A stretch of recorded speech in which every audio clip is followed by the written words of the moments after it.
ये हेमरेज है, ये देखिए ना, वहां ब्लॉकेज है, वो यूं है, ये हेमरेज फैल गया था, खून ब्लीड करता है, फिर उस एरिया में फैल जाता है। This is the haemorrhage. आगे चलते हैं, और सीटी स्कैन में यूं नजर आएगा, ये वैसे उसकी पिक्चर है, स्कैन में यूं ये नजर आएगा। चले जी,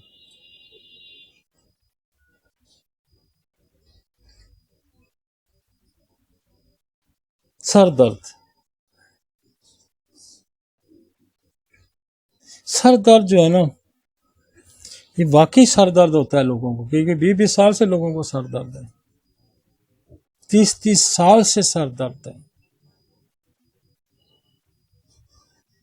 सर दर्द की वजूहात कई हो सकती हैं। ब्लड प्रेशर रेज हुआ, सर दर्द, और अगला क्या होगा, फिर हेमरेज भी हो जाएगा, फिर स्ट्रोक भी हो जाएगा। सर दर्द, द रीजन ब्लड प्रेशर। तो हमने क्या करना है, बेलाडोना देनी है, ग्लूटामाइन फौरन नीचे आना, फिर उसको ट्रीट करना है। मैं सर दर्द की कुछ आपको मेडिसिन की पिक्चर बताता हूँ कि ये सर दर्द कैसे होते हैं और किस तरह से काम करेंगे। मसलन आपके पास मरीज आता है, वो कहते हैं सर में थोड़े लग रहे हैं, आप उसकी प्रेजेंटेशन बहुत है, कोई कहेगा थोड़े लग रहे हैं तब भी बेलाडोना है, कोई कहेगा झटके लग रहे हैं तब भी बेलाडोना है, कोई कहेगा जी ए दर्द आया जी हो गया, जी ए आया जी हो गया, फिर भी बेलाडोना है, कंजेशन है ब्लड की। झटकेदार दर्द, हथौड़े, हैमरिंग, पल्सेटिंग,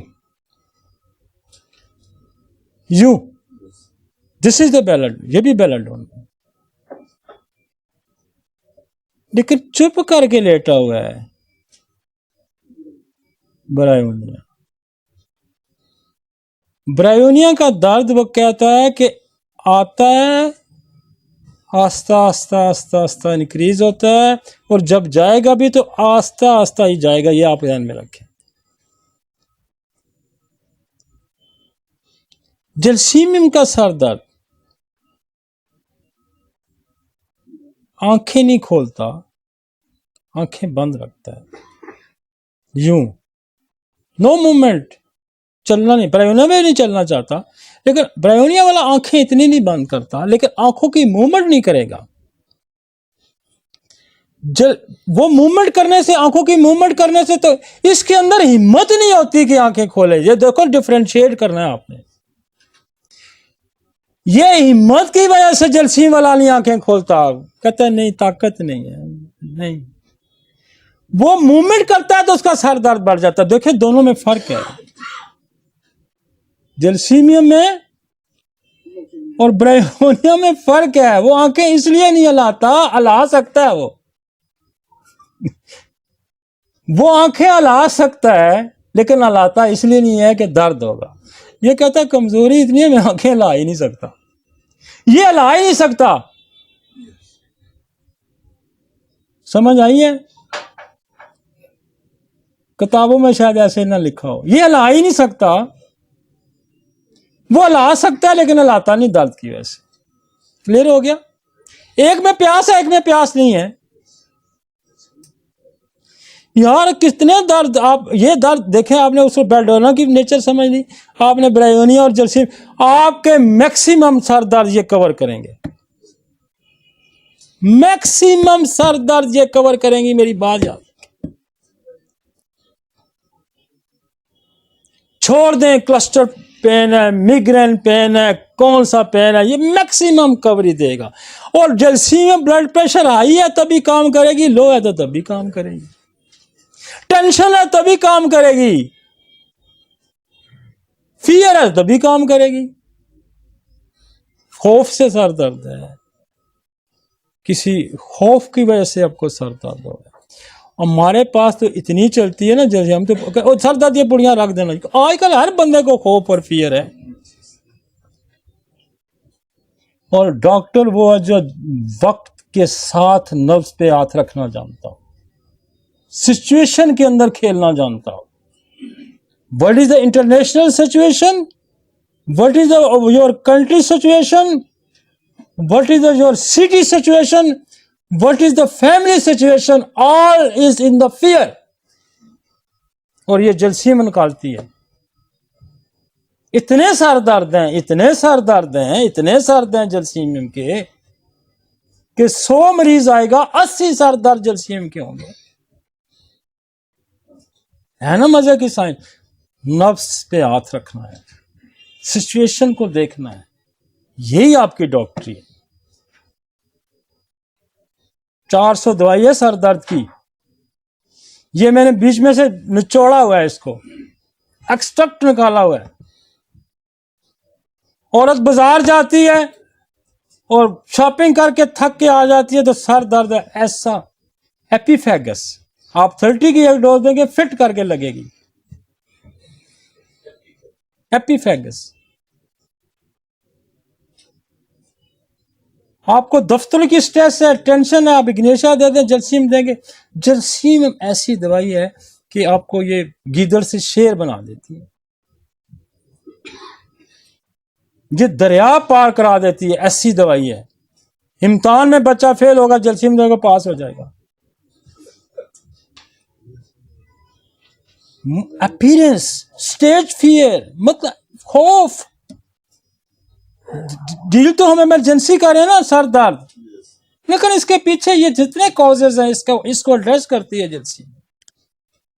वो कंजेशन को एड्रेस करती है बेलाडोना, ये साइकोलॉजिकली एड्रेस करती है और वीकनेस को एड्रेस करती है जलसीम। वन में एक डोज देंगे 2 मिनट में बंदा ठीक हो जाता है।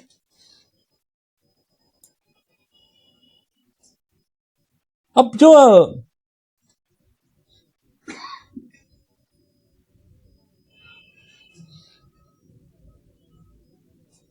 यहां सर दर्द आते हैं लेफ्ट और राइट को, अक्सर कंप्लेन ये थी बाएं तरफ दा लेक्सिस, नेवर, बहुत कम मिस होने के चांसेस हैं लेक्सिस के। मिस हो जाती है तो स्पाइजेलिया दे दे। और मैं आपको ये बता दूं, ये दोनों मिस हो जाती हैं। आप एक सल्फर 30 की डोज है 1 मिनट में ठीक हो जाएगा। लंबी चौड़ी डिटेल में मैंने जब बड़ी दवाइयां सर दर्द की, मैं आपको क्लिनिकल एक्सपीरियंस शेयर करूं, ये मैक्सिमम सर दर्द में लगेगी। अब राइट साइड आ जाए, बेल लगेगी राइट साइड पे, सेंगोनेरिया लगेगी राइट साइड पे। और एक और दवाई है वो दोनों तरफ बड़ा अच्छा काम करती है जब ये सारी फेल हो जाए, प्रोनस स्पाइनोसा, प्रोनस स्पाइनोसा।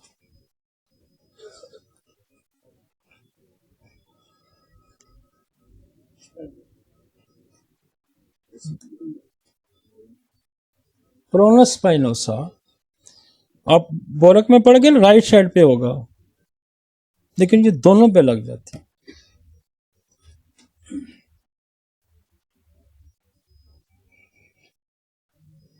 ये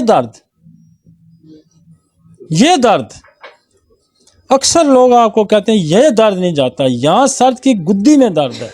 वैसे जो आता है ना उसका दर्द स्पाइजेलिया का, ये भी उठ के यहां आता है, ये उठ के आता है पर एक साइड पे आता है। यहां से उठ के पूरे में आएगा तो जलसीमिया में, और यहां ही रहेगा तो कॉकुलस है, यहां ही रहेगा तो कॉकुलस है, यहां दर्द है तो कॉकुलस है,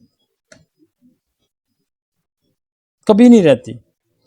और अक्सर ये दर्द होते हैं नींद ना पूरी होने की वजह से, ये जो कॉकुलस के साथ दर्द है, नींद ना पूरी होने की वजह से। सर यार मुझे वो जो थोड़ी सी उसमें कुछ और कैटेगरीज भी सर दर्द की लिखी है, जरा वो जरा दिखा दे। मजा आ रहा है जी? कोई नहीं आ रहा? हमने बुखार क्लियर कर दिया, हमने सर दर्द की भी आपकी जान छुड़ानी है। अक्सर औरतों ने सर बांधे होते हैं जब हस्बैंड घर आता है ना, वो सर बांध लेती है सिपिया वाली। अवॉइड द हस्बैंड और सर दर्द शो होगा तो दैट इज द सिपिया। होता नहीं है लेकिन होता भी होगा लेकिन होता भी होगा लेकिन उसका जब भी खामन घर आता है उसमें सर बांध लेना होता। ऐसा नहीं नहीं, मैं एक बात करता हूँ, हमने तो साइकोलॉजी भी देखनी है, लेकिन सिपिया बड़ी कमाल की दवाई है। यस मैं कहता हूँ बहुत कमाल की दवाई। इसने बेशुमार जो डाइवर्सी होती है ना, सिपिया बचा लेती है। बिल्कुल सर, ये ऐसी कमाल की दवाई है। आपकी हर दवाई कमाल की दवाई है अगर आप उसको समझते हैं। ये हर दवाई सोना उगलती है। बिल्कुल ये डॉक्टरी की दुकान नहीं, ये सुनार की दुकान बनती है। ये मेरी बात याद रखें, हर दवा सोना बनती है अगर आप उसको समझते हैं। हर दवा सोना बनती है अगर आप उसको समझते हैं। बात समझने की है। कौन कौन से सर दर्द है यार, वो दिखा जरा ऊपर शुरू से हेडेक पे ले आना जरा, दोबारा टॉपिक वापस ला जरा, कोई चीज रह ना जाए। आगे चलते हैं।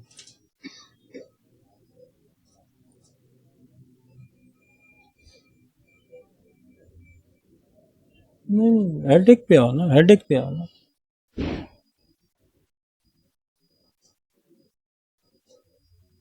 हेडेक पे आओ ना। ये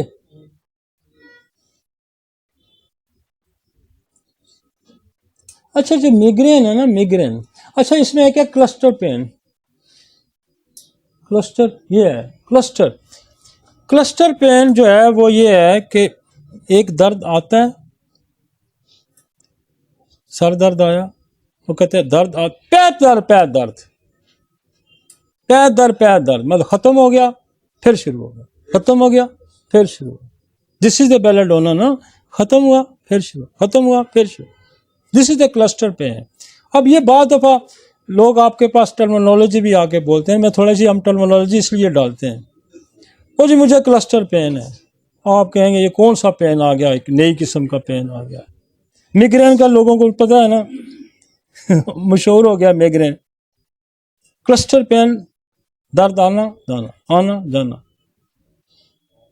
फूटता है दर्द, यूं खत्म हुआ फिर फूटता। This is the cluster pain और the accident remedy the belladonna.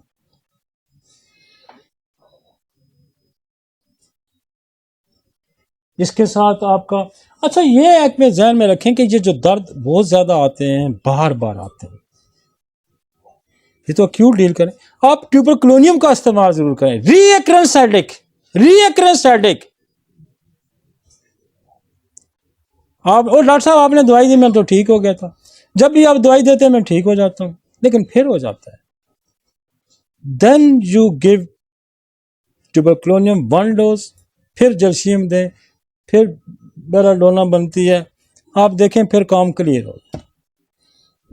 रीअक्रेंस, इसमें नज़ले के भी दर्द होते हैं, आपकी नेजल कंजेशन आ सकती है, नोजल ऑब्स्ट्रक्शन आ सकती है, तो ट्यूबरक्लोनियम क्लियर करती जाएगी।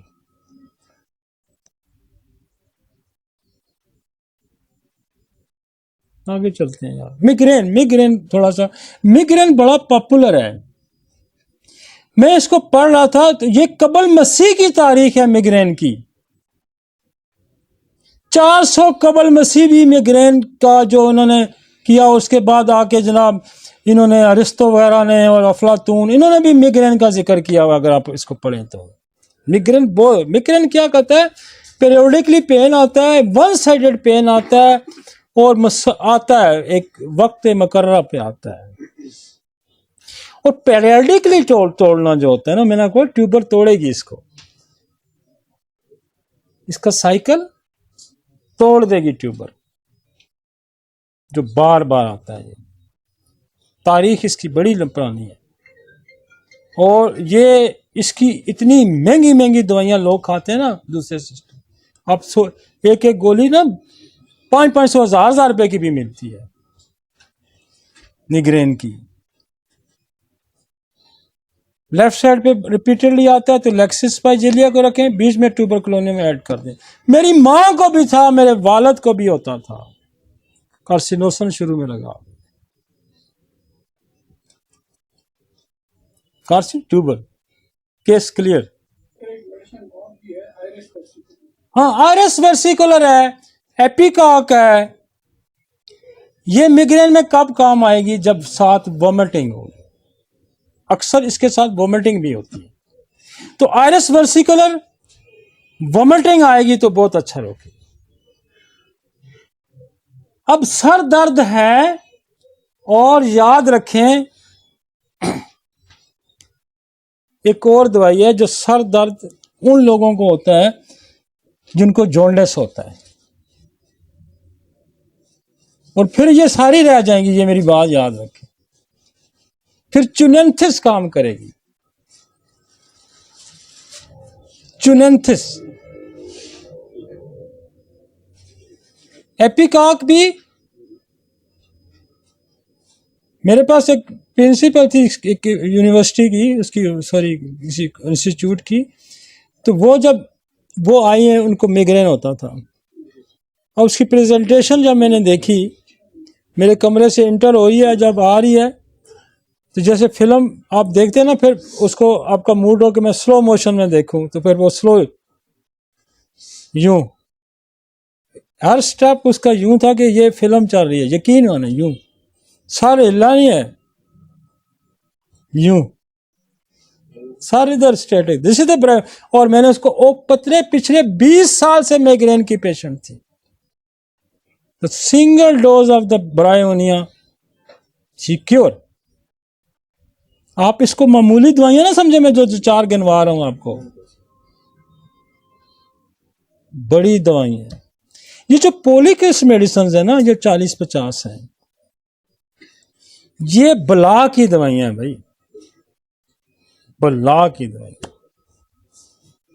मेरे कई दोस्त डॉक्टर हैं, मेरा दोस्त है डॉक्टर, अक्सर मेरे पास आता था, पता नहीं मेरे से प्यार करता आता था, तो मैं उसके क्लिनिक पे मैं गया एक दिन, मैं तो डॉक्टर तारक दोनों थे, वो तेरी डिस्पेंसरी का दवाइयाँ 14 रखी हैं 30, मैं क्या 14?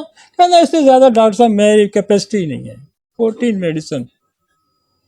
मैं क्या और क्या नहीं, ना 1 है ना 2 से, कहता 70-80 मरीज देख लेता हूँ, ये 14 दवाइयां हैं सिर्फ मेरे क्लिनिक पे, और है भी सारी 30 में। हम तो कहाँ कहाँ घूमते हैं भाई, लेकिन बेस सेट करने के लिए मेरी बात याद रखें, ये जो 40-50 दवाइयां ना, इसको पढ़ें, और मैं आपको गाय बगाए पढ़ाता रहता हूँ, एक एक इसका परमानेंट फीचर है इन दवाइयों का, जैसे सडनली अपीयर्ड बेलाडोना, इस तरह याद रखो। चुप करके लेटा है, मूवमेंट एग्रीवेशन ब्रायोनिया को याद रखो, मतलब कितना रस्ट, लेट नहीं सकता, चलता हूं तो रस्ट। फिर ये 4 का ग्रुप आ जाता है, रस्टा, रूटा, कल्केरिया फ्लोर, रोडेंट, इस तरह से याद रखें। फास्फोरस अपनी एक बहुत मैं कहता हूँ नज़ले जुकाम से लेके कैंसर तक वो ठीक करती है, दुनिया जान की पैथोलॉजी को सेट करती है।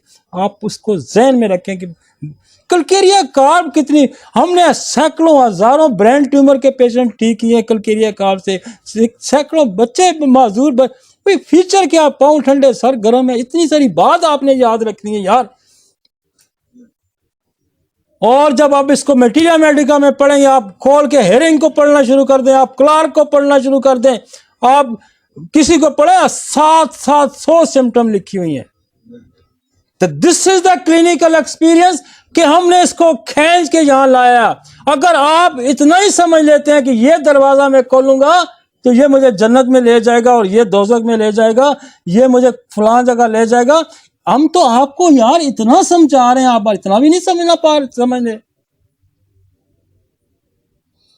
होम्योपैथी मल्टी डायमेंशन, आप ये 40-50 दवाइयों की मैं कहता हूं 2 फीचर जो है ना, 3 फीचर ये याद रखें। आप यू क्लिक करेगी, यू, फिर हम इसकी पैथोफिजियोलॉजी में जाएंगे तो ये क्लॉट को भी ठीक करेगी, ये एनोरिज्म को भी ठीक करेगी, ये बेशुमार मिसाल ठीक है। और ये पढ़े, फिर कॉजेटिव फैक्टर हमने एड्रेस करने हैं। जैसे मैंने आपको बच्ची का किस्सा सुनाया, कॉजेटिव फैक्टर को कभी ना इग्नोर करें। आपके पास मरीज आया, आपके पास एलोपैथिक स्टाइल से आया, आप उसको एंटीडोट करें, हकीम से आया, आपके होम्योपैथिक डॉक्टर से आया, कहाँ से आया, क्या खा के आया, उसको पहले फोकियत हमने देनी है। और पहली अलामत यहां से जनरेट होती है, पहला स्टार्ट जो होता है उसको कभी इग्नोर ना करें। होता यह है कि पहला वो इग्नोर होता है गलत ट्रीटमेंट, वो उधर ही पड़ा है, प्लस हो गया, उस जैसे किताब नहीं बनती, ये फिर बीमारियों के परत लगते जाते हैं। यू फाइल इतनी मोटी, आपको पास नहीं उठाए लोग आते हैं फाइलें, कोशिश करेंगे स्ट्राइक कहां से शुरू हुई, इब्तदा कहां से हुई। आप इब्तदा पे पहुंचने के तरीके और भी हैं, अगर हिस्टेरिकली आप पहुंच जाते हैं तो बड़े आसान काम है, लेकिन तरीके और भी हैं। आप फौरन लक्समिका दें, एलो दें, वॉश करें, सल्फर दें, पिक्चर क्लियर हो जाती है। हम उस तरह भी खेलना जानते हैं, हम उस तरह भी खेल सकते हैं, लेकिन जब एक दवाई, ऐसी ऐसी दवाइयां हैं, ऐसी ऐसी दवाइयां हैं। मेरे पास एक पेशेंट आई, बर्स की बच्ची थी, कोई 12-13 साल की, तो उसको बर्स थी, सारी बॉडी ऑलमोस्ट 90% बॉडी उसकी वाइट थी। उसने कहा ये बचपन में इसको इतना निमोनिया हुआ, इतनी मेडिसिन इसने खाई, इतनी मेडिसिन खाई, आप यकीन, मैंने 6 महीने लक्स 30 पे इसको रखा, सारी साफ होगी। This is the causative factor, this is the causative factor. लोग कहते हैं डॉक्टर अली हिस्ट्री नहीं लेता और बड़ा शॉर्ट करता, और भाई ये जो हम स्टोक पे आए हैं, ये जो हम स्टोक पे डील करते हैं, या मैं 6 घंटे की हिस्ट्री लूंगा उससे, मैंने तो रेस्क्यू करना है उसको, और विद द एक्सपीरियंस रेस्क्यू करना है मैंने उसको, और वो एक्सपीरियंस हम आपको शेयर कर रहे हैं, और बला मुआवजा कर रहे हैं, हम बेच नहीं रहे, हम सेल नहीं कर रहे आपको। हम 40-50 लाख का बंदे का एक्सपीरियंस आपको बेच रहे हैं यार, हमने खुदा के आगे जान देनी, हमें पता है। और जो होम्योपैथी पे बातें करते हैं, इनको कख नहीं आता। साइंस कहती है theory and practice, theory and practice. और इंशाल्लाह हम इस रिवोल्यूशन से चल रहे हैं, हम अपने लोगों को ट्रेन कर रहे हैं, उनको सिखा रहे हैं कि व्हाट इज द स्टोक और कैसे स्टोक से तूने डील करना है, हम ये सिखा रहे हैं आपको।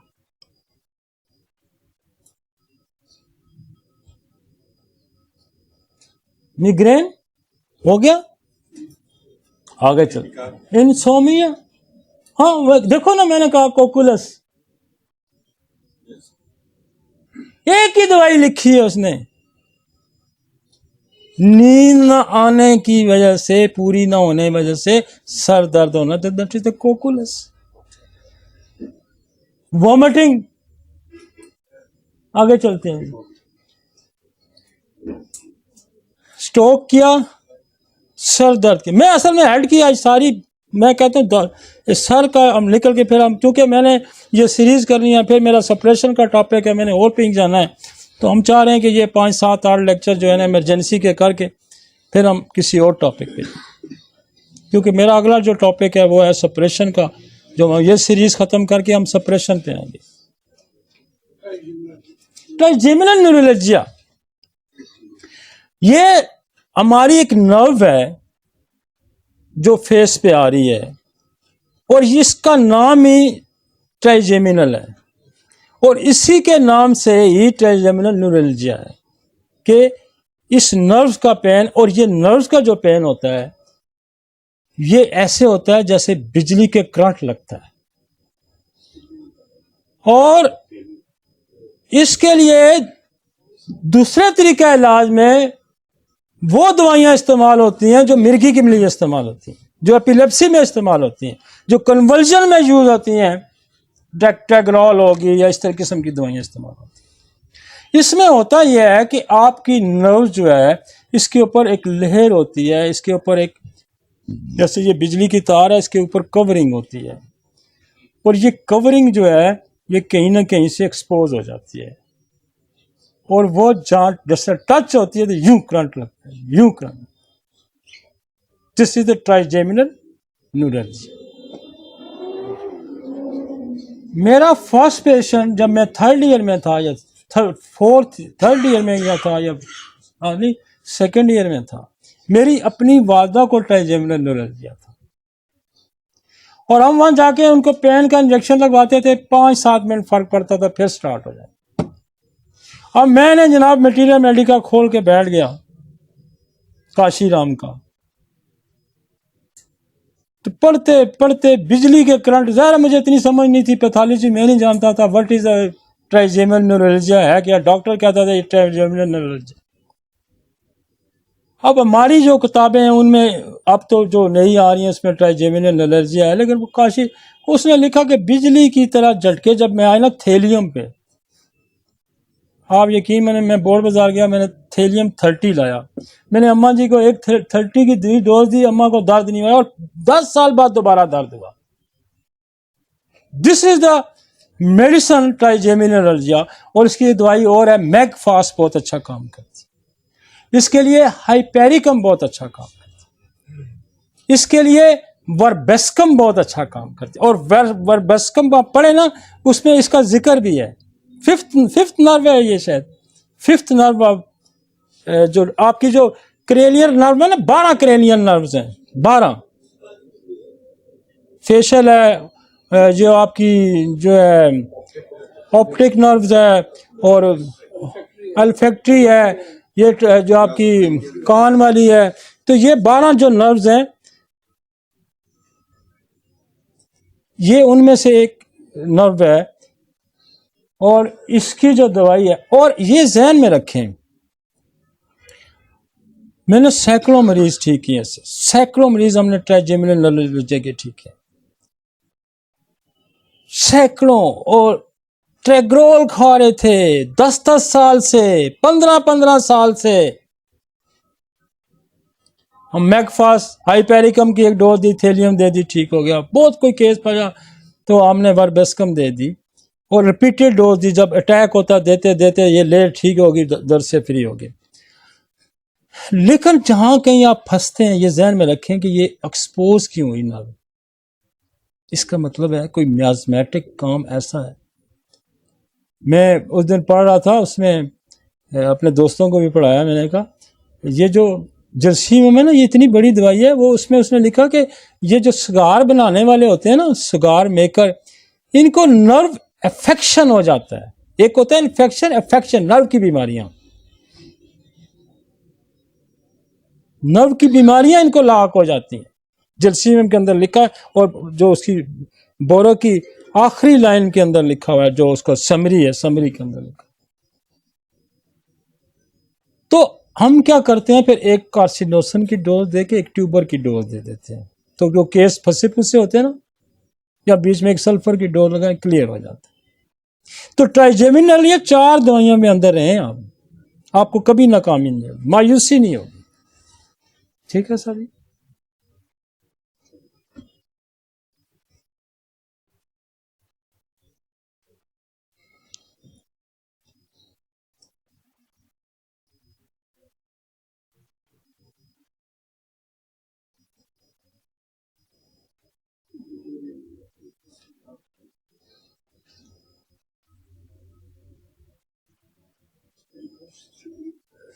अच्छा, ये जो है यूजुअली जो डिलीरियम है, डिलीरियम आपको बहुत सारी चीज़ों, बुखार में भी आपको डिलीरियम मिलता है, जैसे डिप्टेशिया के अंदर डिलीरियम पाया जाता है, और उसके अंदर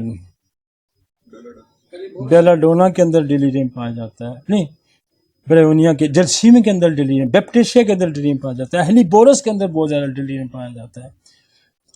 और मतलब सेमी कॉन्शियस किस्म की स्टेट होती है, और फीवर्स के अंदर पाया जाता है। ये डिलीरियम से जो हमें निकालती हैं, या इस कंडीशन से जो हमें निकालती हैं, आपको ये जलसीम फौरन निकाल देगी। आपको कभी कम ही मायूसी होती है, ब्रेवनिया निकाल देती है, ब्रेवनिया उठ के बैठा देती है, सल्फर 30 की डोज में उठा के बैठा देगी। तो जो डिलीरियम है, डिलीरियम में होता है कि जो माइंड होता है वो, आप सवाल कुछ करेंगे जवाब कुछ आएगा, सवाल कुछ करेंगे जवाब कुछ आएगा, और वो अपनी स्टेट ऑफ माइंड में उस सिचुएशन में बंदा नहीं होता, कहीं उधर घूम रहा होता है, पता नहीं कहाँ में होता है। तो वो उस सिचुएशन में नहीं होता जिस सिचुएशन में। तो इसकी मैं एक मिसाल में, किसी औरत को बुखार हो गया, जो तो लतीफ़ा ही मैं एक सुना देता हूँ।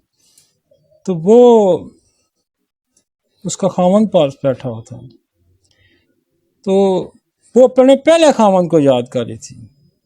उसने कहा, आए मेरा पहला खसमा, पंजाबी का खसम मतलब खामन।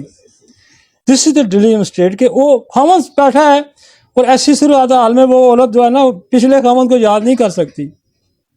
तो उसने कहा कि मैं बुरा हूं। तो आगे से कहती है, भरावा तुम ये चंगा है। तो फिर उसको गुस्सा चढ़ता है, तो वो कहती है, मैं तुम्हारा खामन हूं, तुमने मुझे भाई बना दिया। तो कहती है, बच्चा तापा दिया बेहोशियां, कि बुखार की बेहोशी है, तापा दी। तो कौन से उस सिचुएशन में ना रहना, दिस इज द डिलीरियम। मैंने एक्सप्लेन कर दिया आपको, अच्छी तरह आप याद हो जाएगा। What is the delirium? What is the delirium? तो तापे की बेहोशियों से निकालती है जलसीमियम, डिलीरियम से बैप्टिशिया, नक्स मॉस्कोटा। स्पेशली वो पेशेंट जो सिरोटिक ऑफ लिवर के होते हैं, वो डिलीरियम में चले जाते हैं, उनको नक्स मॉस्कोटा निकालते हैं।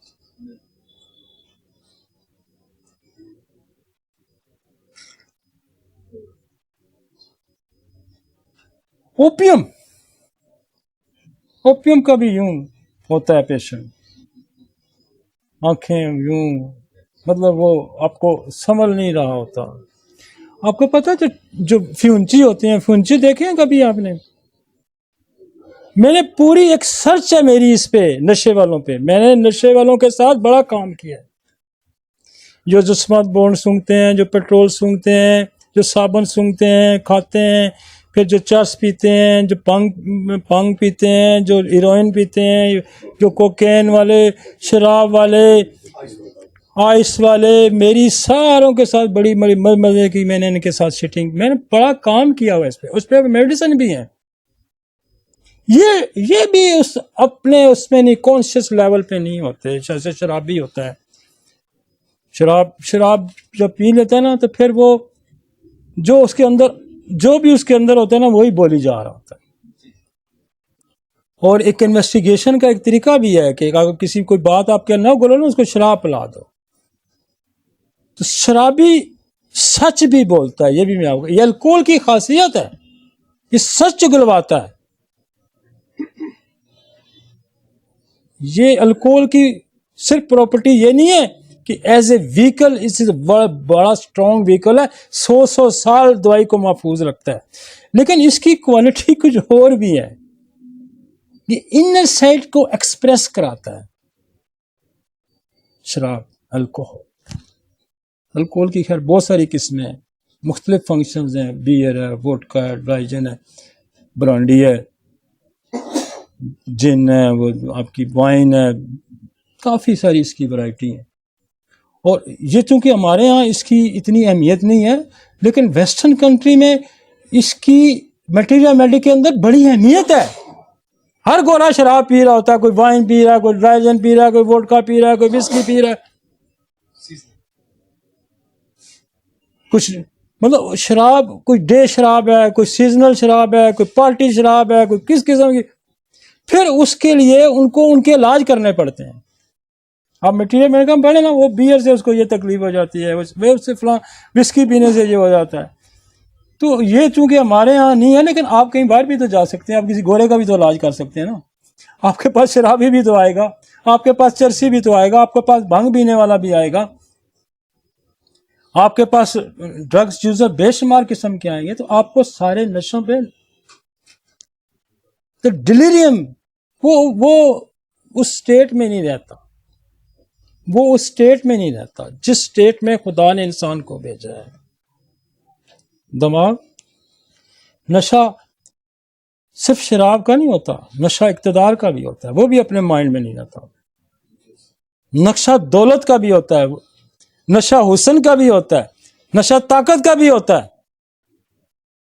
तो आपने इस सारे नशों को भी कंट्रोल करना है भाई, तब डिलीरियम है ना। एक अपनी असल हालत में इंसान नहीं है, बेहोशी में है ना कि मैं बड़ा ताकतवर हूं, मेरे पास बड़ी दौलत है, मेरे पास बड़ा हुस्न है, मेरे पास बड़ा इल्म है।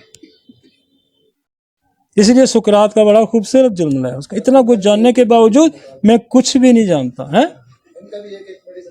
नहीं, वो मेरा टॉपिक अभी नहीं है ना। शराबी आपके पास आएगा, फौरन उसको नक्स फमीका दें, बेहतर हो जाएगा। चरसी आएगा, उसको लेमन मुंह में निचोड़े, वो सीधा हो जाएगा। और लर्ट कर लेंगे। ये ताकत का नशा जो है प्लाटिनम तोड़ देती है, हुस्न का नशा प्लाटिनम तोड़ देती है, इक्तदार का नशा प्लाटिनम तोड़ देती है। देना बिल्कुल यूं सीधा हो जाएगा। दौलत, ताकत, हुस्न का नशा प्लाटिनम तोड़ देती है। सियासत ना चले जी, ठीक है। इधर उधर मुझे ले जाते हैं ना, फिर टॉपिक लंबा हो जाता है। अक्सर लोग कहते हैं आप डी ट्रैक हो जाते हैं। क्यों लाइव जा रहा है आपका? हाँ, आगे चले जी। लेकिन क्या करें, थोड़ी सी लेक्चर में जान भी डालनी पड़ती है। बिल्कुल स्टॉक जो है ना, फिर काम खराब हो जाता है। क्यों जी?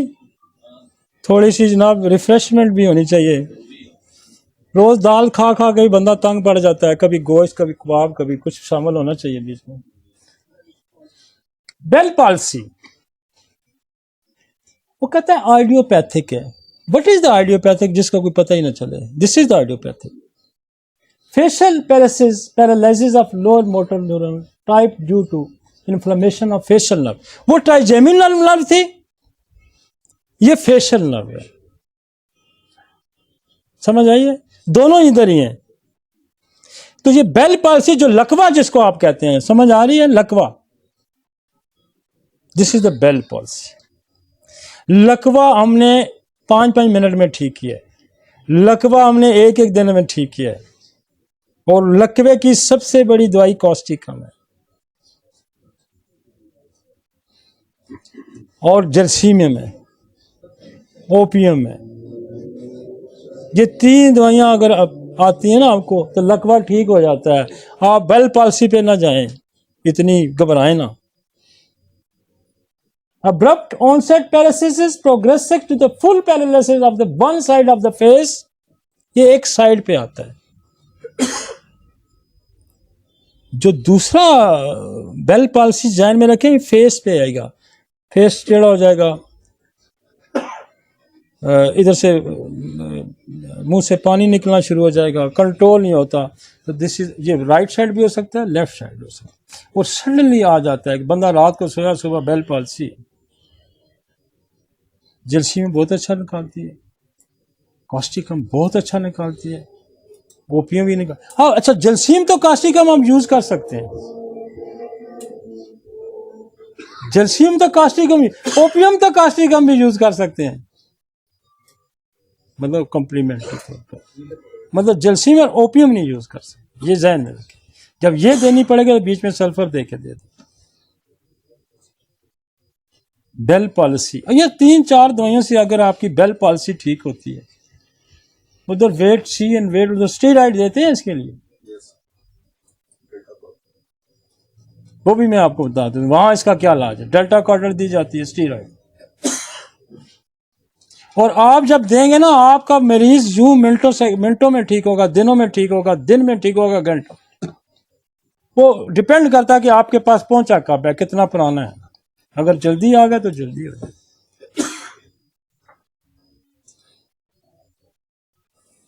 राइट, रुके, सल्फर याद रखें। सल्फर 30 दिन आई नहीं देनी, काम खराब कर देगी। ये याद रखें, यहाँ जहाँ ये मैं बता रहा हूँ, सर दर्द में मैं बता रहा हूँ, यहाँ मैं बता रहा हूँ, या मैं स्ट्रोक में बता रहा हूँ, सल्फर आई नहीं देनी। हम सल्फर आई यूज करते हैं, मैं सीएम तक करता हूँ, लेकिन यहाँ नहीं देनी। आप 30 में क्लियर हो जाएगा, 30 में आई नहीं देनी। आई देनी तो एकदम काम खराब हो जाएगा। उसने जनाब वहाँ तहस नहस कर देना मसले को।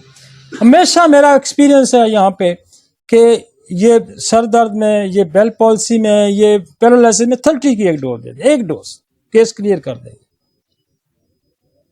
हाई देंगे तो क्योंकि ज़्यादा अब्रप्ट कर देगा, नीचे से कोई और दबी चीज़ों को। हमने सिर्फ एक स्पेसिफिक काम इससे लेना है, स्पेसिफिक काम ये लेना है कि दवाई काम नहीं कर रही, मतलब इस पे काम नहीं कर रही। सल्फर बहुत सारे काम करती है, आप सारे पूरे जिस्म की अलामात उठा के रख देगा अगर हम इसको 1 में देंगे या CM में देंगे। डब्बे म्याज़म सारे उठा के बाहर फेंकेगा, बंदे को ले भी जा सकता है। लिहाजा छोटा सा हल्का सा झटका देना 30 का, समझिए, तड़का लगाना है, थोड़ा सा काम चल पड़ेगा। ज्यादा देंगे ना तो कोई ट्यूबरकुलोसिस छुपी हुई है, कोई साइकोसिस छुपा हुआ है, कोई और छुपा हुआ है, बॉडी ऑलरेडी क्राइसिस, आपने एक कट्टा और खोल दिया बीच में। समझ आई आपको? सल्फर 30 का एक टच देंगे, केस क्लियर, बाकी आप उसी पे रहें। और आप ये देखें कि ये इसमें कितनी ये जा रही हैं, कास्टिकम, बेल, जलसीमियम, ओपियम, कितना चल रहा है। आगे चलें जी, ये देखा है इसकी पिक्चर, मुंह एक तरफ से ना बिल्कुल नहीं काम नहीं करता। और मैं आपको बताऊं, कई दफा हमने ये अटैक होते हुए देखा है, मैंने बिल्कुल होते हुए देखा और हमने उसको उधर ही रोका है। आगे चलते हैं।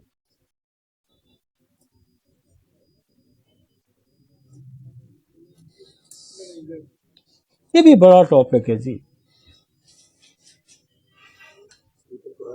बहुत बड़ा टॉपिक है। The central nervous system is extreme medical emergency. ये एक्सट्रीम मेडिकल इमरजेंसी है। मेनिंजाइटिस से लोग मर जाते हैं, अक्सर आपने सुना है बच्चे गर्दन तोड़ बगैर मर गए। मेनिंजाइटिस ऐसा होता है ना, मार देते हैं बच्चे को, क्योंकि ब्रेन के अंदर इन्फ्लेमेशन हो जाती है। मेनिंजाइटिस एंड इनकेफेलाइटिस, ब्रेन के जो गुदे की inflammation, that is the encephalitis, and उसकी मेनिंजेस के ऊपर जो, that is the meningitis. The meningitis of inflammation of the membrane of the brain, membrane जो ऊपर पड़ी होती है ना, अब मगज पकाते हैं ना ऊपर से, जो उसको उठाते हैं, this is the membrane, brain उसके अंदर होता है। आई समझ? मेनिंजीज यूं काली काली हल्की हल्की से।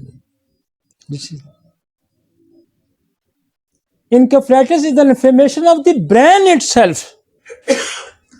वो ग्रे और व्हाइट मैटर के अंदर इन्फ्लेमेशन हो जाएगी, उस सफेद गूदे के अंदर इन्फ्लेमेशन होगी, तो that is encephalitis, that is more dangerous.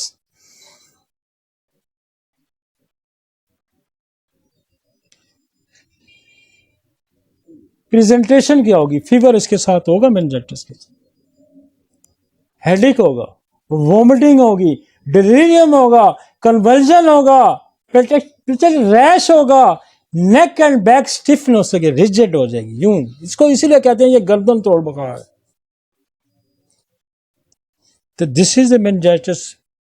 Meningitis के जो कॉजेज हैं, वो कहते हैं फौरन इसका कल्चर करना पड़ता है, लंबर पंक्चर कराया जाता है डायग्नोसिस पर्पस के लिए। और मैं आपको बताऊं, हमने बड़ी इमरजेंसी मैंने हॉस्पिटल में जाके डील की है मेनिंजाइटिस की, हॉस्पिटल में। यहाँ एक बच्चा था, कोई 1 महीने से मेनिंजाइटिस का पेशेंट था, नी क्योर हो रहा था। और हमारा जो लड़का यहाँ काम करता है, उसका कोई जानने वाला था, अपना क्या नाम, जावेद का, सेंट्रल अस्पताल में एडमिट था। और उसको हमने बेल और एलिबोरस से ठीक हुआ था, और बिल्कुल बच्चा अभी भी ठीक है। यहाँ आपका एक वहाँ बच्चा आया था, वहाँ से मानसेरे से, कितने महीने में एडमिट रहा वो? 2-3 महीने यहाँ एडमिट था अस्पताल में, बिल्कुल नो मूवमेंट। हेली बोलो, अब भी मैं गया हूँ जब मानसरा, तो बच्चा उन्होंने मिलाया, चलता फिरता दौड़ रहा है। तो मेनिंजाइटिस में जो है ये बेलाडोना और एलिबोरस का बड़ा रोल है, लेकिन ये ट्यूबरकुलर मेनिंजाइटिस भी होता है, ये मीजल की वजह से भी मेनिंजाइटिस हो जाता है, वो ये उसको मलेरिया की वजह से भी हो जाता है सप्रेस होके।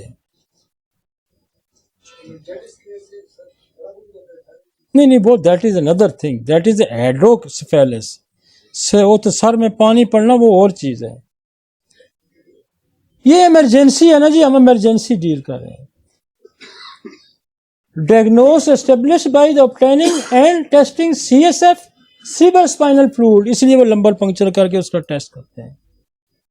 For culture no nucleic acid amplification technique है, ये कोई replacing traditionally culture. Common organism क्या हो सकते हैं इसके अंदर? बैक्टीरियल, स्ट्रेप्टोकोकस, स्ट्रेप्टोकोकस हम बहुत यूज करते हैं गले में, जोड़ों के दर्दों में, आपकी दिल के अंदर जो आपकी रूमेटिक हार्ट डिजीजेज होती हैं, न्यूमोनिया हो सकता है, स्ट्रेप्टोकोकस न्यूमोनिया। नाइजेरिया क्या होता है?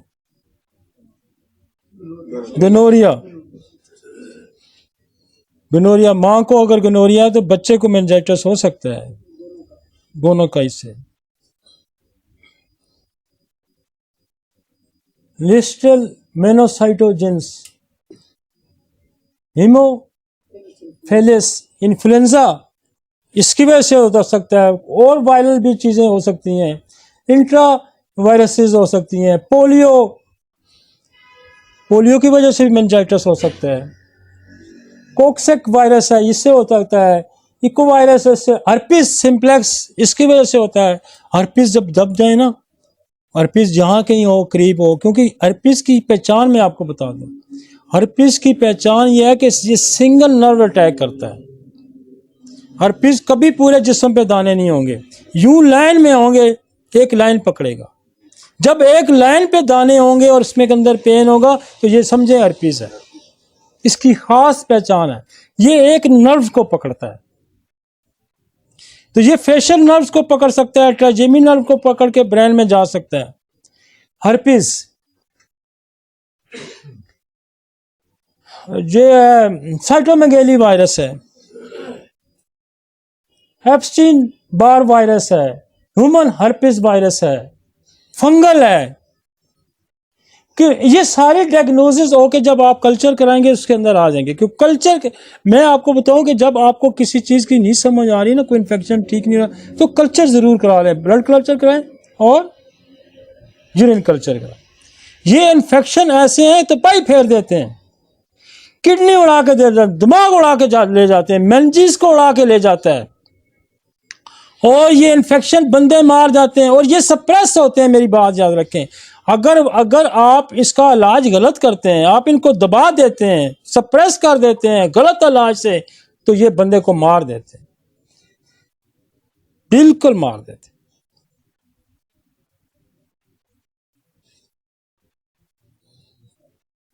ये जो आपका स्टोप्लोमा, ये जो आपकी फंगल है, बहुत कॉमन फंगल जो है ना वो कैनाडीडा है, और कैनाडीडा पोटेंसी भी हमारे पास मौजूद है। नेक्स्ट चलें जी। और मेनिंजाइटिस को जो इसकी मेडिसिन जो है, ट्रीटमेंट देखिए, ट्यूबर है, बेलाडोना है, जलसीम है, हेलीबोरस है, अगर देखें जो बैक्टीरिया डायग्नोज होता है, ये याद रखें मेनिंजाइटिस के अंदर एगेरिकस बहुत अच्छा काम करती है, बेलाडोना करती है, जलसीम करती है, हेलीबोरस करती है।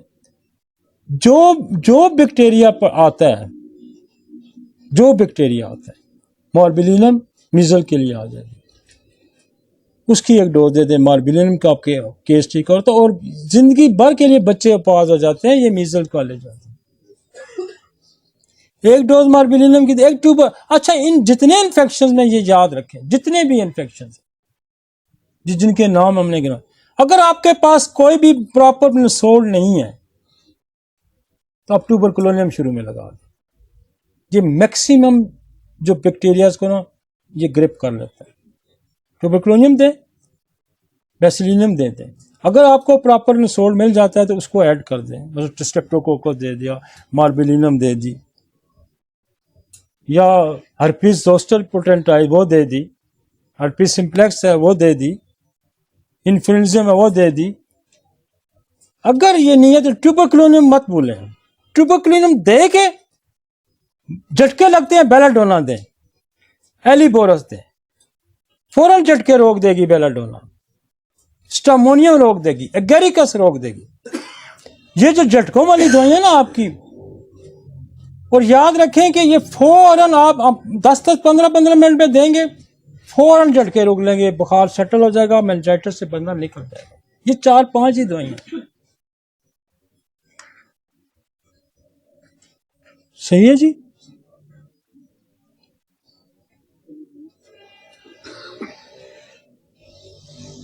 ये बेल जो है ना, बेल फौरन इन्फ्लेमेशन को ठीक, ये इन्फ्लेमेटरी दवाई है बेलाडोना। हमारे पास जो झटकों के मरीज आते हैं ना, हमारी पहली कोशिश होती है इनको बेलाडोना दी जाए। बेलाडोना फौरन झटका रोक देती है। फिर स्टामोनियम है, गेरिकस है, बहुत सारी और भी दवाइयां हैं। वो हमारा एक टॉपिक आ रहा है एपिलेप्सी के, उसमें उसके अंदर हम डिस्कस करेंगे। ठीक है। मेनिंजाइटिस, एलिबोरस को ना भूलें, बेलाडोना को ना भूलें, जलसीमियम को ना भूलें। मैंने कहा ना, जलसीम उस स्टेट से निकाल देती है, पावर जनरेट करा देती है। और ये जलसीम देखो कहाँ मेनिंजाइटिस में भी लगती है, पैरालिसिस में भी लगती है, हेडेक में भी लगती है। बहुत बड़ी दवाई है। एपस का क्या रोल है? एपस जो है ना वो पानी को कम करेगी, इन्फ्लेमेटरी कंडीशन है उसकी, पानी को कम करेगी। एपस भी जहाँ मेनिंजाइटिस में एपस करती है, पानी को कम करती है, एपस करती है। आगे चलते हैं।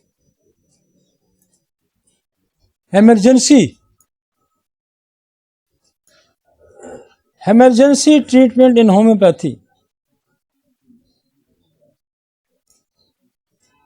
ब्रेन एप्सिस, ब्रेन एप्सिस जो है इसकी वजह से भी मेनिंजाइटिस हो सकता है, क्योंकि ये एप्सिस होगा ना तो ये जो है ना वो स्पेस बनाता जाएगा। एप्सिस में पायरोजीनम को ध्यान में रखें, पायरोजीनम खत्म कर देती है एप्सिस को। बहुत अच्छी दवाई है एप्सिस की, चाहे वो दांत के अंदर बन जाए, कहीं बन जाए एप्सिस, पायरोजीनम। लेक्सिस एप्सिस को बड़ा अच्छा खत्म कर देती है। हैपर सल्फ है, एपस है, आपकी एंथ्रेक्सिनम है, ट्यूबर है, सल्फर है, कार्सिनोसन है, टेरेंटोल, ये सारी एप्सिस की दवाइयां हैं। एप्सिस सेटल हो जाता है, याद रहेंगी।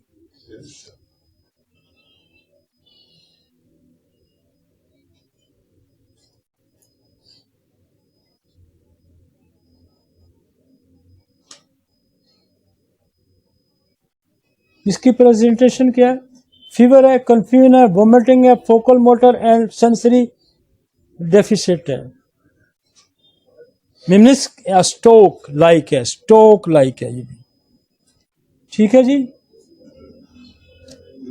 लेक्चर को आप बार बार जब सुनेंगे ना, क्योंकि ये टॉपिक हमने, सीरीज हमारी बड़ी लंबी है, हमने आगे जाना है, आगे कार्डियक इमरजेंसी आएगी, अब थ्रोट इमरजेंसी आएगी, मतलब बहुत सारी इमरजेंसी आगे आगे। हम फेशियल सारी इमरजेंसी अभी हमने करनी है, आइज की इमरजेंसी करनी है, कानों की करनी है, थ्रोट की करनी है, फिर हमने चेस्ट पे आना है, फिर सारी इमरजेंसी हमने करनी।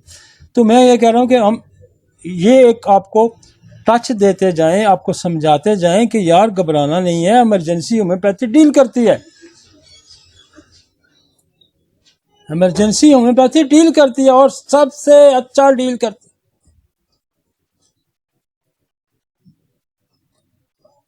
निकलते आगे चलें, आगे चलें जी, आगे चलें। ये एब्सेस बना हुआ नजर आया, स्कैन की रिपोर्ट आएगी, आपने स्कैन जरूर करना है। ये देखें जी, हेल्थ की डिजीजेस आएंगी ना, ये ध्यान में रखें, हेल्थ की डिजीजेस में दो रिक्विजिट चीजें आपने लाजमी करनी है, CT scan, brain MRI scan, culture. Culture हम इसलिए करेंगे कि सोर्स ऑफ कौन सा बैक्टीरिया है, कौन सा वायरस, क्या कल्चर, और हम उसकी स्कैन इसलिए कराएंगे, हम अंदर की पैथोलॉजी देखेंगे क्या है, इस्कीमिया है, क्लॉट है, हेमरेज है, एब्सिस है। अब ये जो कंडीशंस हैं, इसके साथ कुछ दवाइयां कंपैरेटिवली और भी हैं, मसलन एमएस आएगा, मल्टीपल स्क्लेरोसिस, ब्रेन के अंदर छोटे छोटे पैचेस आएंगे, वो भी स्पीच उसकी नहीं सही होगी, वो ट्रैगर करेगा और उसकी बड़ी स्टैमरिंग करेगा, उसको एक साइड पैरालाइज करेगी, लेकिन वो इमरजेंसी नहीं होती, ग्रेजुअली ग्रेजुअली ग्रेजुअली ग्रेजुअली वो कहेगा मेरी आंख थोड़ी हुई है। हाँ, ये डायग्नोसिस जरूरी है, आपने फौरन सीटी स्कैन रिक्वायर करना, आप इमरजेंसी डील करें, साथ ये दो टेस्ट लाजमी है, ये दो टेस्ट। उसकी वजह यह है कि आप प्रॉपरली उस पर पहुंचेंगे कि ये एमएस है, ये स्ट्रोक है, ये हेमरेज है, ये क्लॉट है, ये एनोरिज्म है, ये क्या है। और फिर हम जब उसके कल्चर पे जाएंगे, ब्लड कल्चर पे जाएंगे, यूरिन कल्चर पे जाएंगे, तो हमें यह पता चलेगा कि ये ब्रेन के अंदर जो प्रॉब्लम आया कि कहीं किसी इन्फेक्शन की वजह से तो नहीं आया, और उससे ये होगा, एक तो फायदा होगा कि आप प्रॉपर ट्रीटमेंट में चले जाएंगे, और दूसरा फायदा ये होगा कि आपकी जो कंपेटेंसी है वो भी साबित हो कि डॉक्टर ने फौरन क्या किया, मरीज को ट्रीटमेंट दिया, मरीज बेहतर हुआ, और साथ ये दो टेस्ट लिख के दे दिए। आई समझ? हाँ, ताकि आपकी साइंटिफिक अप्रोच का भी पता चल जाए कि आप बेहतर तरीके से जानते हैं या नहीं जानते। आपने पेशेंट कोमे से निकाल दिया, आपने पेशेंट जो है उससे निकाल दिया, लेकिन आपने प्रॉपर डायग्नोसिस भी किया। और ऐसे पेशेंट को आप जब इमरजेंसी में जानते हैं, पता क्या करते हैं, ब्लड शुगर फौरन करते हैं। ये डायबिटिक पेशेंट के साथ भी कुछ इस किस्म के हादसात होते हैं, समझ आइए आपको।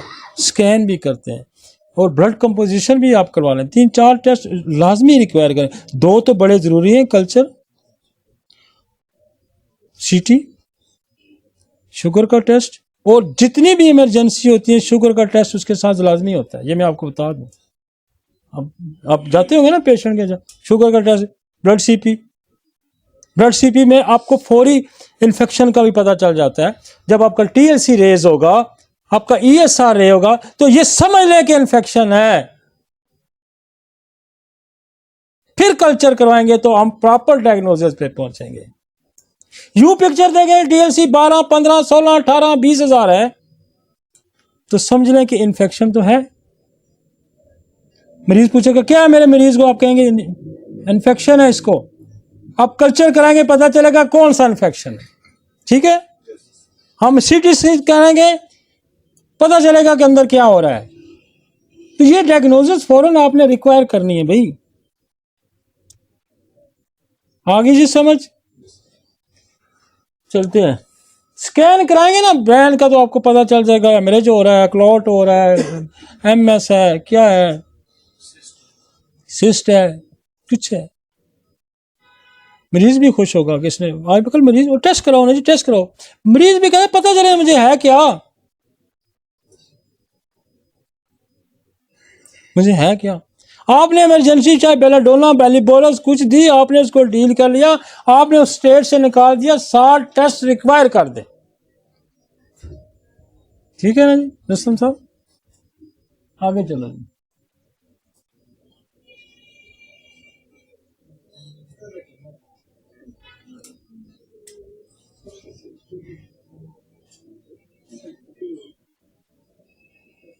इंक्रीज इंट्राक्रीजियन प्रेशर, अच्छा दिमाग के अंदर प्रेशर डेवलप हो जाता है, वो हाइड्रोसेफेलस की वजह से हो सकता है, ब्रेन के अंदर ट्यूमर हो तो उसकी वजह से हो सकता है।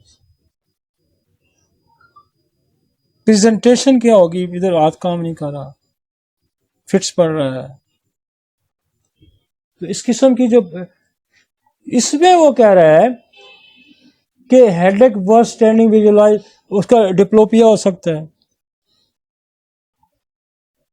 और ये चूंकि हम उसकी जो डिफरेंट डायग्नोसिस बना रहे हैं, डिफरेंट डायग्नोसिस बना रहे हैं। अच्छा, ये जो है ना, ये डायग्नोसिस हम ये बना रहे हैं, इसमें भी वही फीचर्स हैं जो मेनिंजाइटिस में हो सकते हैं, जो उसमें हो सकते हैं। लेकिन ये आपको ये जो सीटी कराएंगे ना, आप एमआरआई कराएंगे ब्रेन स्पेस, तो ये आपको पता चल जाएगा कि इधर क्या प्रॉब्लम है।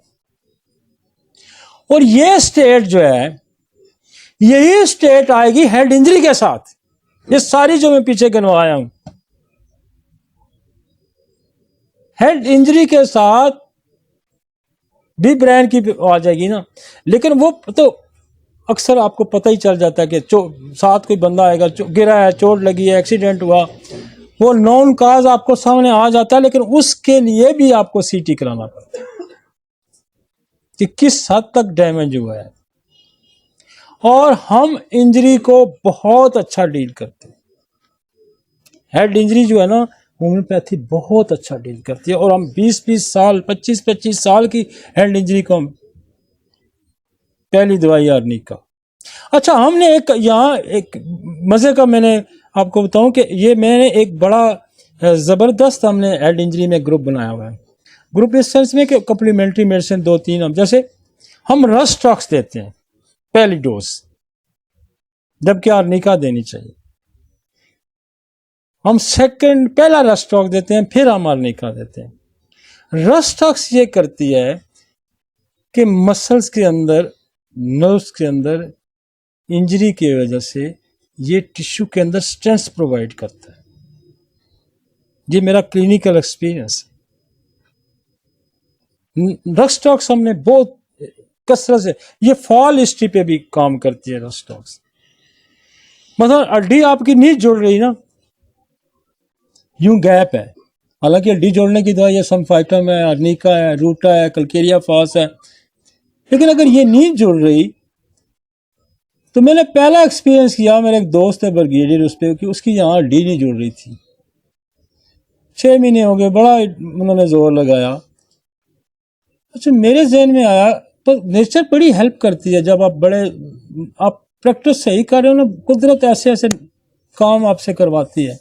अच्छा, मेरे जहन में आया कि मैं क्या यार, जो होता है ना, जब कंट्रैक्शन होती है मसल्स की तो पेन होता है ना, मसल सिकुड़ता है, तो रस्टॉक्स देते हैं तो मसल को रिलैक्स करता है। मैंने उसको रस्टॉक्स शुरू करा दी, तो मसल जो हार्ड हुआ था ना इंजरी की वजह से, वो रिलैक्स होना गया, तो हड्डी जुड़नी शुरू हो गई। तो हम इंजरी में हमेशा रस्टॉक्स को पहले यूज करते हैं कि ये कहीं मसल्स को रिलैक्स करे। मसल यूं डर के मारे खिंच जाता है, ऐसा होता है ना, स्पैन आ जाता है, तो ये इसको रिलैक्स करेगी। आर्निका इंजरी को कवर करेगी, ब्लड क्लॉट ये वो सारा रिमूव करेगी। हाइपेरिकम साथ नर्व की इंजरी आपके सेंसेस बहाल करेगी। ये पूरी इसके बताऊंगा, मैंने इसको किया हुआ है। सेंसेस, नर्व सेंसेस साथ साथ एक्टिवेट करेगी। कहीं नर्व इंजरी होगी, नर्व वीक हो गया, साथ हाइपेरिकम उसको रिपेयर करेगी, सेंसेस बहाल कर देगी। तो हेड इंजरी में हम क्या करते हैं कि रस्टॉक्स देके आधे घंटे 15 मिनट बाद, जल्दी है 5 मिनट 10 मिनट बाद आर्निका, 10-15 मिनट हाइपेरिकम, ये 2-4 साइकिल हम करते हैं ना, बंदा उठ के बैठ जाता है। सेकेंडली, को नेट्रम सेल बड़ी मिलती है, बड़ा जिक्र है इसका, मेरे पास बहुत कम काम करती है, सच्ची बात। कैंट ने बड़ा लिखा हुआ है इसके बारे में, करती है, मैं ये नहीं कहता नहीं करती, लेकिन जितना ये करती है ना, इतना नहीं करती। जैसे मैंने कहा रस्टॉक्स, आर्निका, ये बड़ा निकालती है। और इसके बाद जो मेरे पास चॉइस होती है ना, वो ऑरामेड आर्निका ओपियम की होती है। ओरोमेट आर्निका ओपनिंग की थी। पुरानी इंजरी में हम ओरोमेट का भी इस्तेमाल करते हैं। और ये रस्टॉक्स आर्निका 20-20 साल की इंजरी की वजह से जो पैरालिसिस से ना ब्रेन हेड इंजरी की वजह से निकाल देती है। एक केस हमारे अभी डॉक्टर उसने वकार भुट्टा का कोई था, उसने मेरे होली फैमिली में दाखिल था, तो वो बिल्कुल डेथ पॉइंट पे था, नो रिकवरी। उसके जो पैरामीटर थे वो कुछ कितने होने चाहिए, 16 शायद 15 होने चाहिए, तो उसके 3, 4, 5 थे। तो 3-4 दिन के अंदर अंदर अब तो पेशेंट डिस्चार्ज होकर भी चला गया इसी से, रस्टॉक्स आर्निका पे, रस्टॉक्स आर्निका। नहीं, हमने 200 में रिपीटेड डोजेस, रिपीटेड डोज सैकड़ों हजारों पेशेंट को इंजरी में निकालते हैं। इंजरी की बड़ी दवाई है। हेड इंजरी में इंजरी फॉल होती है, छत से गिरता है, मिलीफोलियम अच्छा काम करती है। मिली लोटस इंजरी की दवाई है। इंजरी की वजह से फिट्स पड़ते हैं, इंजरी है, ब्रेन इंजरी, हेड इंजरी है, फिट्स पड़ते हैं, साइकोटा, आर्टिमिशिया वल्गैरिस।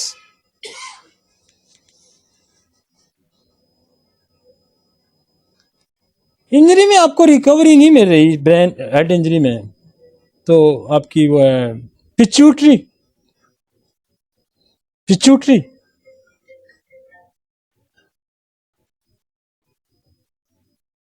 बहुत कम शाजर नाजर होता है कि रस्टॉक्स आर्निका हाइपेरिकम काम न करे, शाजर नाजर होता है।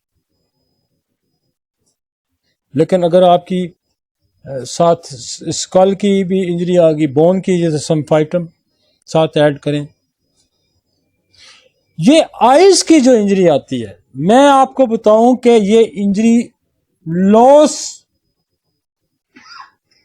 विजन लॉस, इंडिया से पेशेंट आया, वो मेरे पास ठीक हुआ ट्रैवल करके, उसकी आई साइट चली गई थी। और कभी ये नहीं फेल होता रस्टॉक्स आर्निका हाइपेरिकम। और अगर आंख विजुअल भी चला जाएगा और आंख की इंजरी आ जाएगी तो सेम्फाइटम। आपके पास कमाल की दवाइयां हैं, कमाल की दवाइयां हैं, और इतनी आसान दवाइयां हैं, हर जगह अवेलेबल मेडिसिन हैं।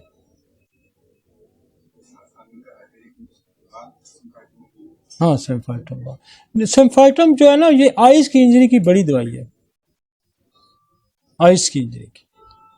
लेकिन हेड इंजरी में नेट्रमसल का बहुत जिक्र है, लेकिन मेरी जो 30 साल प्रैक्टिस है उसमें रस्टॉक्स आर्निका और हाइपेरिकम। और इंजरी की वजह से फिट्स पड़ते हो तो फिर आपकी सेक्यूटा काम करेगी, फिर आपकी आर्टिमिशिया वल्गैरिस काम करेगी।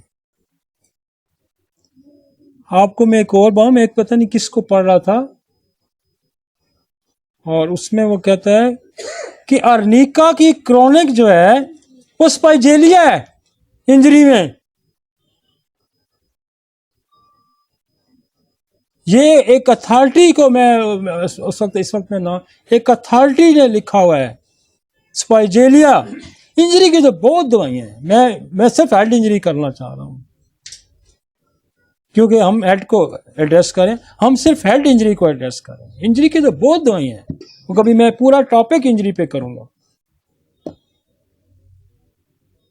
मेरी डायरी में नोट है ये, और निका की क्रोनिक जो है ना स्पाइजेलिया है।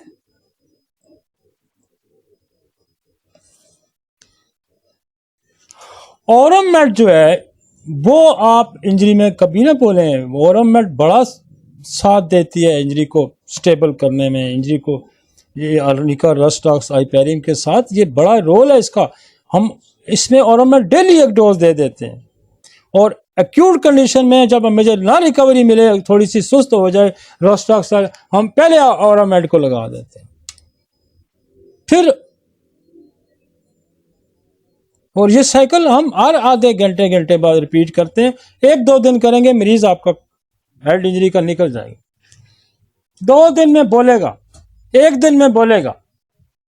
और 20-20 साल पुराने जो केसेस हैं आपके इसके, उसमें फिर हम क्या करते हैं, उसको में हम पैटर्न हमारा चेंज हो जाता है। ऑर्नामेंट देंगे, पहले दिन सीएम की, दूसरे दिन रस्टॉक सीएम देंगे, तीसरे दिन आर्निका सीएम देंगे, फिर हाइपेरिकम सीएम देंगे, फिर हम हाइपेरिकम 30 पे चले जाएंगे। वहां ये पैटर्न चेंज होएगा। यहाँ हम 200 में रिपीटेड डोजेज पे जाते हैं, क्योंकि हमने रेस्क्यू करना। क्रॉनिक में आ जाएगा तो फिर आपको सीएम लगानी। ठीक है जी।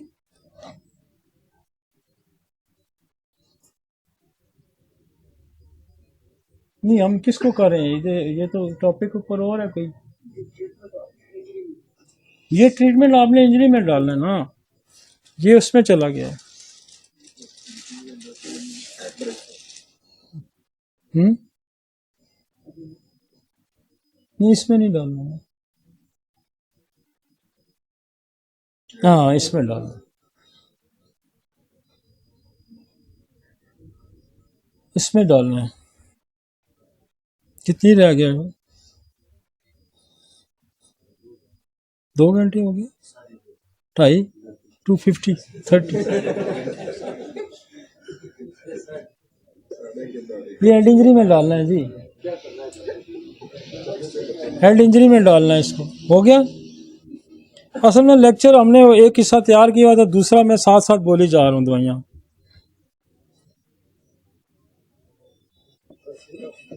क्योंकि ये मेरा अपना सब्जेक्ट है तो मैं इसको साथ साथ अकॉर्डिंग टू सिचुएशन ऐड करी जाता हूँ,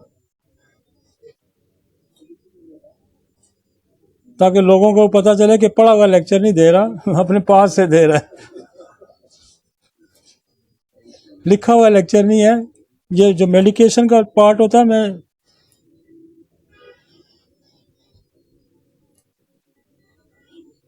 हो गया।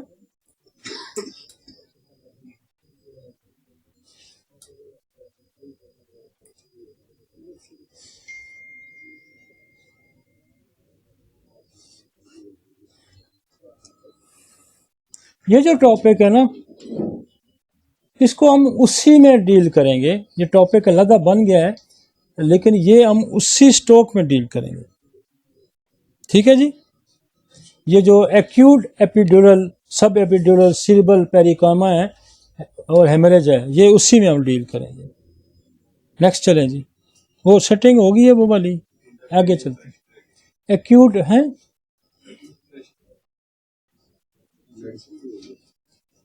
किसकी?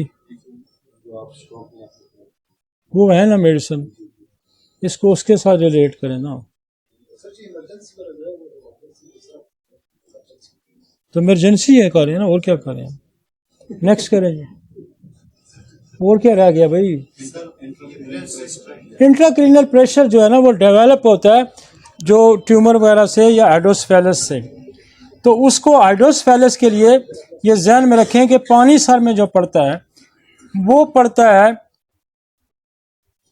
टीबी की वजह से या साइकोसिस की वजह से। तो उसमें जो मोस्ट कॉमन जो दवाई जा रही होती है वो कार्सी ट्यूबर मेडोरिनम जा रही होती है, और उसके लिए एक दवाई है हेड्रा हेलिक्स।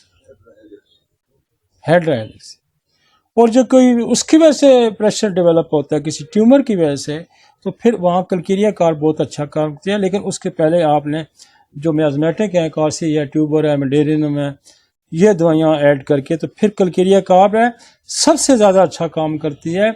और उसके बाद सिलेशिया का भी आता है, उसमें ब्राटा कार्ब भी है, लेकिन हमारे पास ज़्यादातर कलकीरिया कार्ब काम करती है। ये हेमरेज वाला ज़रा दिखाओ, हेमरेज वाला।